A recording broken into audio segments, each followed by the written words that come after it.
Días, señor ministro. Quo vadis, señor ministro. Quo vadis. Nos presenta usted aquí hoy unos presupuestos generales de Estado para el año 2017, nuevamente como los presupuestos más sociales de la historia. Cada vez que usted presenta unos presupuestos, son los presupuestos más sociales de la historia. Unos presupuestos que, según su partido y sus socios de gobierno, son los presupuestos que España necesita. Porque, claro, unos presupuestos expansivos en estos momentos de crecimiento económico del que se le llena la boca, a usted le parece que sería una borrachera, utilizando términos que ustedes mismos han reprochado al presidente del Eurogrupo cuando decía que en España nos gastamos los fondos europeos en copas y en mujeres. ¿No cree usted que le debe una disculpa al resto del país y menos explicaciones de esta forma como tan torticera está dando desde esta Cámara? Señor ministro, España no necesita estos presupuestos. Los españoles no necesitan estos presupuestos. Yo estoy seguro que usted lo sabe. Lo sabe porque lleva muchos años siendo ministro de Economía. Usted sabe perfectamente que en política el amor se demuestra en los presupuestos. Este es el principal documento político con el que un gobierno se presenta ante los ciudadanos, ante la ciudadanía, y le muestra sus amores y sus desamores, en lo territorial y en lo sectorial. ¿A qué le presta importancia y a qué no le presta importancia? Y mire usted por dónde que estos presupuestos lo que expresan es que su relación con el pueblo español, con los ciudadanos españoles, está agotada. Vaya pensando en el divorcio.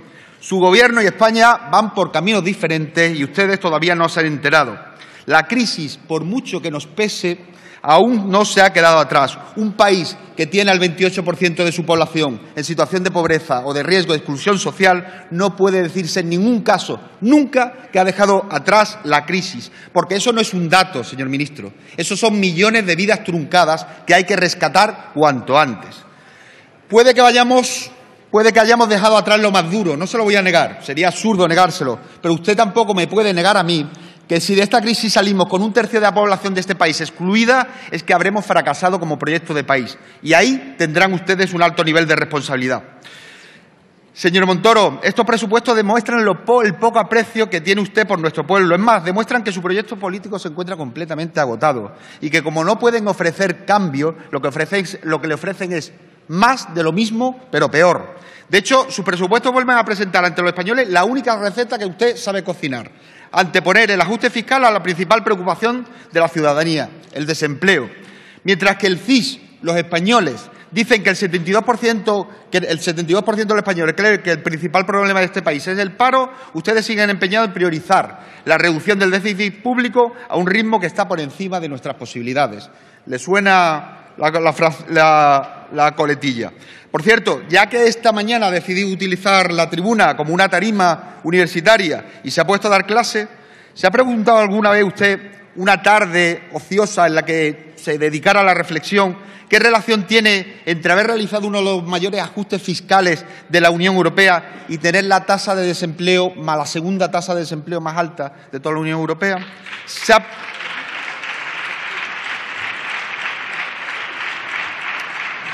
ha preguntado alguna vez si a la velocidad a la que vamos cuadrando las cuentas públicas no es inversamente proporcional a la lentitud con la que se reduce el desempleo en este país? Decir que la lección que venimos a aprender de los últimos años es que un déficit elevado y desempleo elevado van de la mano es un exceso retórico hasta para usted. Y si no, siga consultando el CIS y verá lo que piensan los españoles de la economía española y de su proyecto. El 84% piensa que la situación es entre regular y muy mala. El 78% piensa que la situación está igual o peor que hace un año. El 62% piensa que dentro de un año la situación será igual o peor que la actual. ¿Y qué le ofrece a los españoles? Más de lo mismo, más de la misma receta que venían cocinando. Se le llena la boca con sus logros en las grandes variables macroeconómicas, pero nos presenta unos presupuestos con un recorte de 5.493 millones de euros, aprobados en su acuerdo de no disponibilidad de 30 de diciembre, o no lo aprobaron, con un techo de gasto de más de 5.000 millones de euros, menos con respecto a los presupuestos del año de 2016. ¿Estos son los presupuestos de la recuperación, señor Montoro?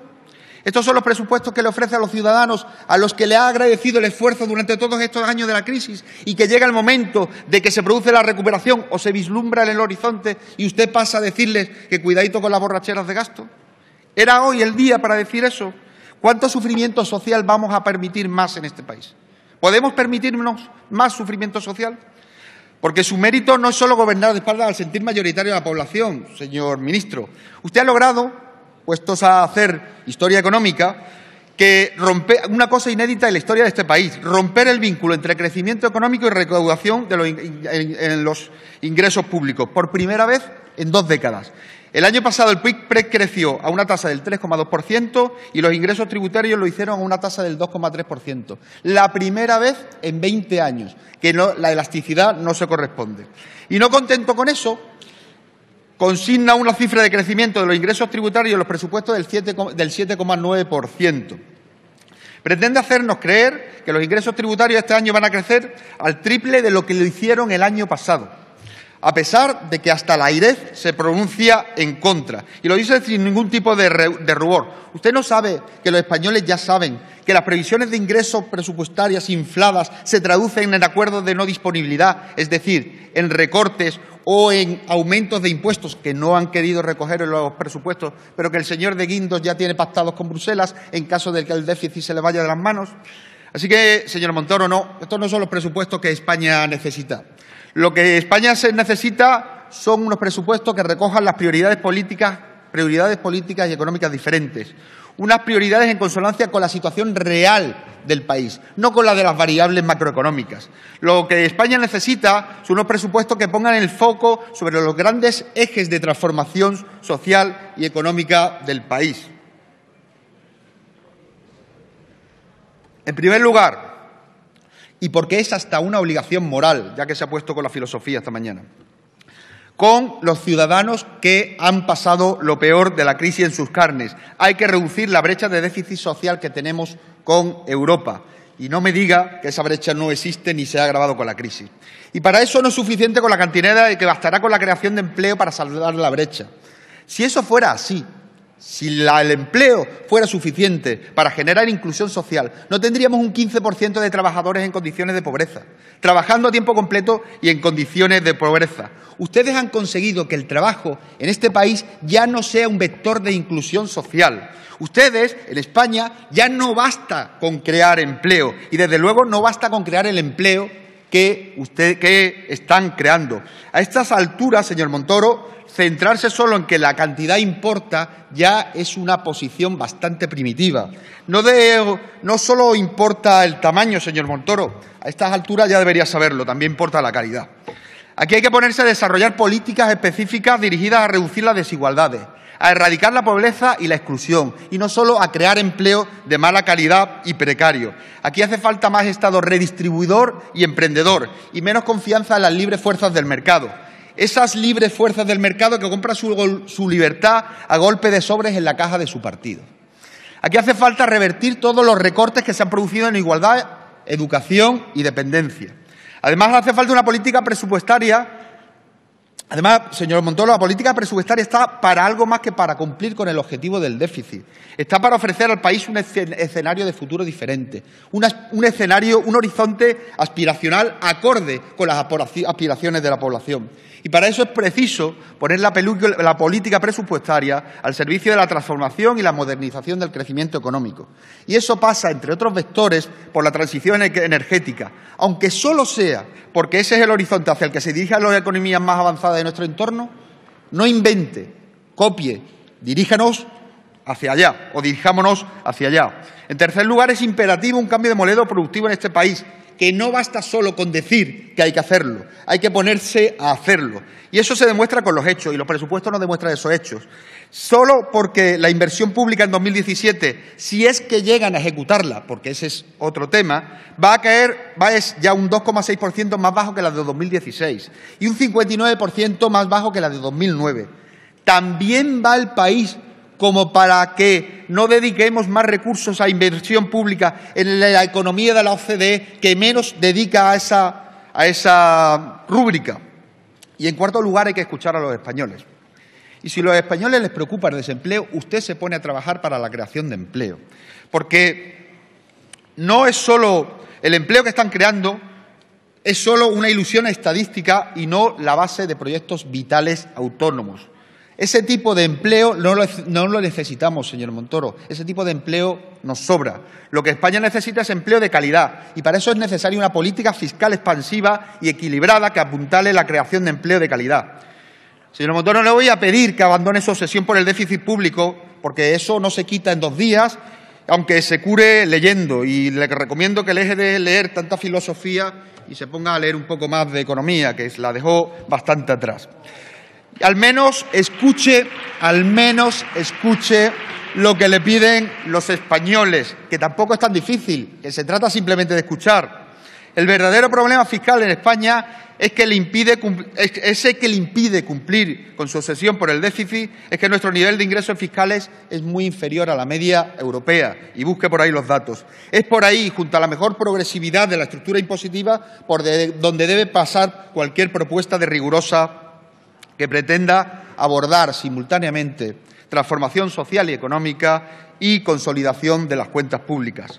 Para eso es preciso recaudar más y gastar mejor. Es preciso presupuestar bien, cosa que se le da regular, y ejecutar mejor, cosa que se les da bastante mal. Es preciso, básicamente, que un gobierno distinto al suyo que presente unos presupuestos generales diferentes a los suyos. Eso es lo que hemos hecho de nuestro Grupo Confederal, ofrecerle una alternativa presupuestaria que está a su disposición, donde planteamos medidas para transición hacia un nuevo modelo de productivo. Finalmente, y voy concluyendo, y ya no solo me dirijo a ustedes, señorías, hoy aquí, señorías, hay una mayoría suficiente para defender unos presupuestos diferentes a los que presenta el Partido Popular. Evidentemente no me dirijo a Ciudadanos, que tampoco merece mucho la pena perder el tiempo, a quienes actúan de muleta del gobierno más corrupto de Europa. Pero sí creo que podríamos encontrar mayor afinidad en otros grupos de esta Cámara. Me dirijo a la bancada socialista y les digo básicamente 2 cosas. La primera, que este no era hoy el día para hablar de la moción de censura al Gobierno. De eso ya habrá tiempo, porque para eso lo hemos presentado, señor Hernando, y en ese momento será el día de hablarle de esa cuestión. Por cierto, en lugar de hacer tantos reproches al Gobierno, hoy recuerde lo que defendió en su momento y lo que votó en el último debate de investidura, y ayudará a justificar muchas de las razones que nos han traído hoy aquí. Y la segunda es que creo que ustedes no pueden, por activa o por pasiva, soportar estos presupuestos. Ni ustedes, que ya nos han dicho que no lo van a votar, aunque generaron las condiciones de posibilidad para que estos presupuestos se presentaran en esta Cámara, pero tampoco su filial canaria. No, a ver cómo le explican a sus votantes que un diputado elegido en el seno de sus listas por Nueva Canaria va a votar a favor de los mismos presupuestos que ustedes están rechazando.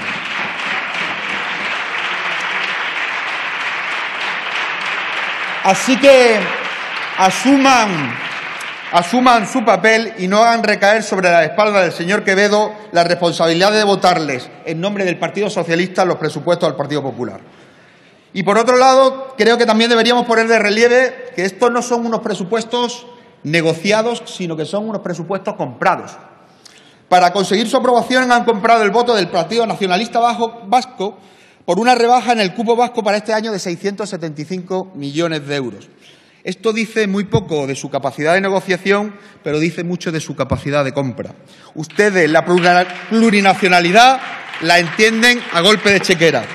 Concluyo, señor ministro, y para que le quede claro, por si no le había quedado claro, que cuenta con nuestro voto en contra. Muchas gracias.